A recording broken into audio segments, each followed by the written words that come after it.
Hello and welcome to video number 12. This is going to be an introduction to acids and bases. We're going to start the video with a quick question on what do you think of when you hear the term acids and bases, and what properties do acids and bases have? All right, so main properties of acids are proton donors. Okay? I could also say they're hydrogen plus ion donors because the most common isotope of hydrogen has one proton, one electron. When hydrogen becomes an ion by losing an electron, it would essentially only have, or it would only have, one proton. So a hydrogen plus ion is the same as saying proton. Acids have a pH lower than 7. Acids taste sour. You could think of things like lemons or anything with citric acid, citrus fruits. It's going to taste sour. Acids affect indicators. These are used to test whether a substance is acidic or basic. Maybe those pH strips that you might have used on a pool, a hot tub, or a fish tank.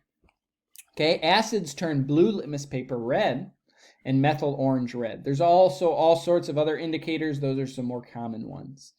Acids react with metals, producing hydrogen. Acids neutralize bases.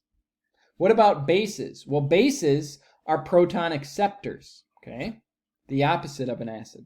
Bases have a pH greater than 7. Bases taste bitter. Typically, you think of things like soap, okay? It has a bitter taste.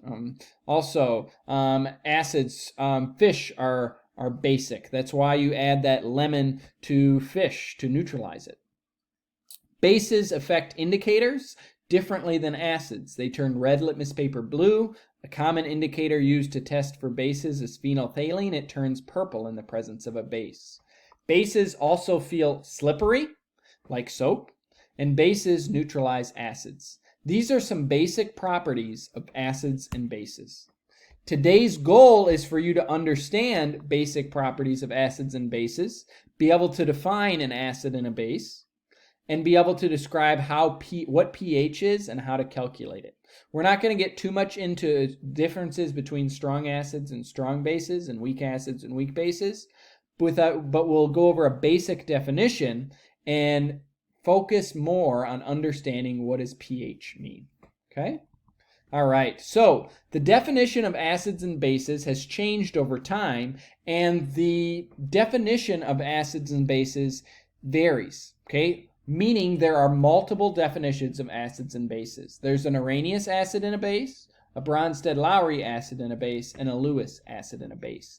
This definition has changed over time to include more substances that need to be defined as acids and bases. The first definition of an Arrhenius acid and base is something that generates hydrogen is known as an Arrhenius acid. Something that generates OH is known as an Arrhenius base. So I can typically look at substances and see, do they start with hydrogen? That's going to make it most predictably an acid.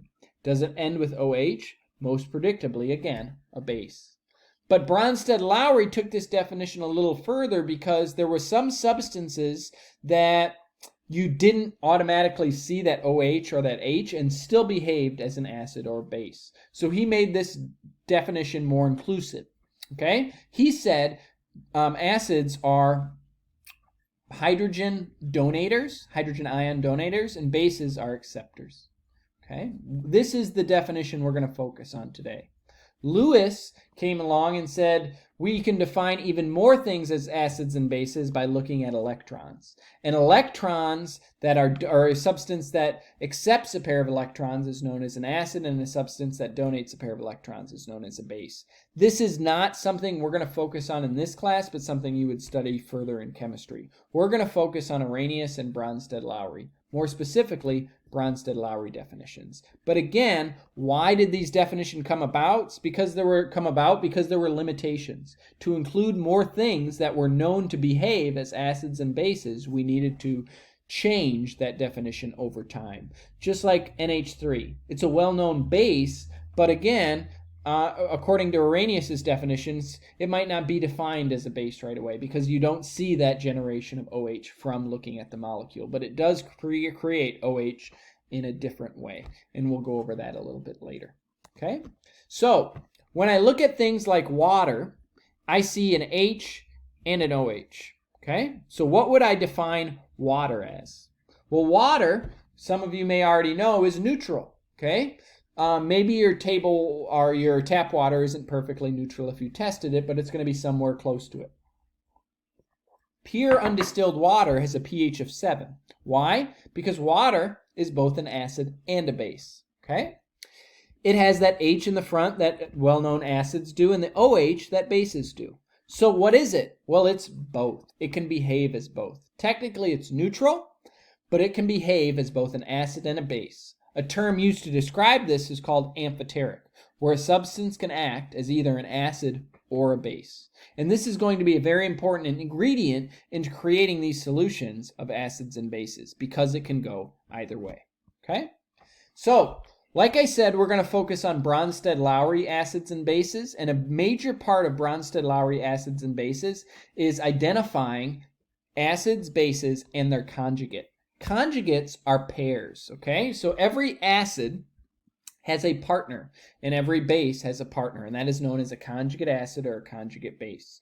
Okay, so when I react an acid and a base, okay, it's going to create a conjugate acid and a conjugate base. Our job is going to be able to define what those are. Okay, remember, an acid donates hydrogen and a base accepts hydrogen. So we're going to look at a few acid-base reactions and practice identifying acids and their conjugate base and bases and their conjugate acids. But how do you identify this? Okay, remember, they differ by a proton only. Okay, so if I look at this acid-base reaction, okay, I'm not going to have you predict them, but this is what's going to happen. Okay, when these two react, HNO3 donates a hydrogen.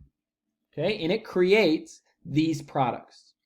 To identify acid and a base, I like to identify first the pairs. Pairs are one hydrogen apart. So do you see how HNO3 and NO3 are one hydrogen apart? Just like OH and H2O are one hydrogen apart. Now, to identify the acid, I look at who's donating a hydrogen. Going from left to right, HNO3 is getting rid of a hydrogen to become NO3, meaning it's donating a hydrogen. That makes it an acid. OH is accepting a hydrogen, becoming H2O. That makes it a base. H2O would be the partner of the base, meaning it's a conjugate acid, and NO3 would be the partner of the acid, meaning it's a conjugate base. Another way to identify them is to look at the reaction in reverse. H2O becoming OH is donating a hydrogen, making it an acid, and NO3 becoming HNO3 is accepting hydrogen, becoming a base. I'd say it's easier to identify partners, and then you know the acid's partner is automatically the conjugate base, and the base's partner is automatically the conjugate acid. Okay, so let's identify partners here. They're one hydrogen apart. CH3NH2 partner is CH3NH3. H2O's partner is OH. Now, who is the acid? CH3NH2 is accepting a hydrogen. That makes it a base. Its partner would be the conjugate acid. H2O becoming OH is donating a hydrogen. That makes it an acid. Its partner would be the conjugate base. And this is going to be your first part of the assignment, worksheet 9.3. Let's do a couple problems from that. Okay, so here we're given complete reactions. You need to identify the acid, base, conjugate acid, conjugate base. So I like to, again, identify partners. HNO3's partner, one hydrogen apart, is NO3. N2H4's partner is N2H5. HNO3 is donating a hydrogen to become NO3. That makes it an acid. Its partner would be a conjugate base. N2H4 is accepting a hydrogen to become N2H5. That makes it a base. Its partner is a conjugate acid. And that would be how you do this worksheet. We're going to do a couple more just to make sure there's no confusion. Number 2, NH3's partner is NH4. N2H5's partner is N2H4. NH3 becomes NH4. It accepts a hydrogen. That makes it a base. Its partner is a conjugate acid. N2H5 donates a hydrogen. That makes it an acid. N2H4 would be the conjugate base. Again, looking at this reaction in reverse, NH4 donates a hydrogen, making it an acid, and N2H4 accepts a hydrogen, making it a base. All right, HSO4's partner is SO4. Okay?